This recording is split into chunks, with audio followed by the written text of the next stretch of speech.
Hello everyone, দেখো সকালবেলা বাড়ি ফেরার সময় কি অবস্থা। আম, মানে যেখান থেকে আমি রওনা হয়েছি সেখান থেকে বাড়ি ফেরার সময় প্রথমবার একবার গাড়ির চাকা লিক হলো। তো সেই সময় ড্রাইভার কাকে একজনকে ফোন করলো। তো সে আসলো, এসে কোনোরকমভাবে একটা চাকা বদলালো।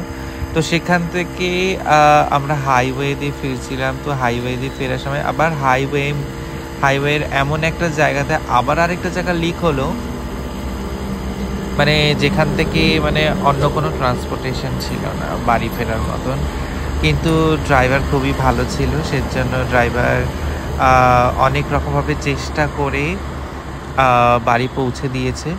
বাট কোনো কারণে যদি তোমাদের এরকম সমস্যা হয়, দেখো মানে কি অবস্থা, মানে বলার মতনই না। মানে উনি যেভাবে নিজের এই গাড়ির চাকাটার যে লিকটা হয়েছে সেটাকে কি একটা পেপার, আমি ঠিক জানি না, ওই পেপার টাইপের কিছু একটা দিয়ে এই জিনিসটা দিয়ে চেপে ওই লিকটার জায়গাটা আর কি তাপ্তি মারা, যেটাকে বলে তাপ্তি মেরে আর কি বাড়িতে যাতে পৌঁছাতে পারি সেই ব্যবস্থা করে গাড়িটাকে তারপর নিয়ে এসছে।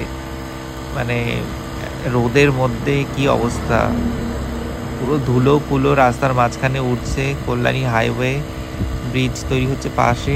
আর এই জিনিসটা হয়েছে যতদূর শুনলাম ওনার মুখ থেকে, এই পুজোর সময় এই যে প্যান্ডেল এত তৈরি হচ্ছে, তো যারা নাকি তৈরি করছে তারা নাকি হচ্ছে যেই ঠেরেক ছোট ছোট পেরেক সেইগুলো নাকি রাস্তার উপরে পড়ে থাকে। তো সেই জন্য নাকি প্রচণ্ড পরিমাণে চাকা টায়ার এরকমভাবে পাঞ্চার হচ্ছে, লিক হয়ে যাচ্ছে।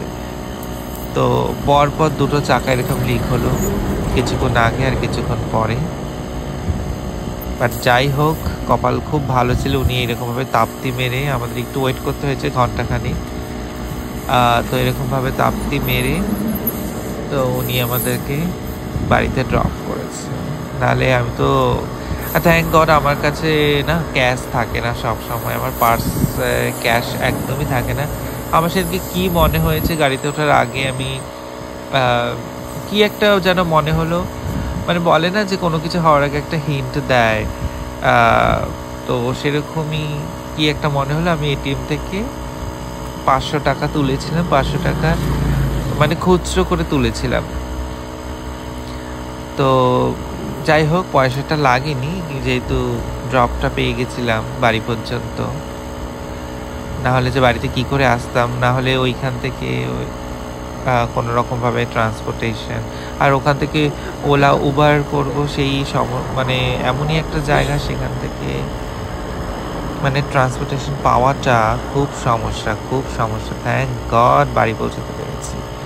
তো তোমাদের সাথে শেয়ার করলাম জিনিসটা। দেখো তোমাদের যদি কোনো সময় এরকম সমস্যা হয়, তোমরা ঠিক এইভাবে তাপ্তি মেরে কিন্তু বাড়িতে পৌঁছাতেই পারো, ঠিক আছে। উনি এখন চাকাটা লাগাচ্ছে, তো আমি দাঁড়িয়ে দেখছিলাম আর ভিডিওটা ক্যাপচার করেছি। যেহেতু আমি কি করে হেল্প করব, আমি এই সমস্ত জিনিস কিছুই জানি না। তো এরা গাড়ি চালায়, এরাও খুব মানে এক্সপার্ট এই সমস্ত দিকে। এটা দিয়ে এখন পাম্প করছে। তো আমি দাঁড়িয়ে দেখছিলাম যে উনি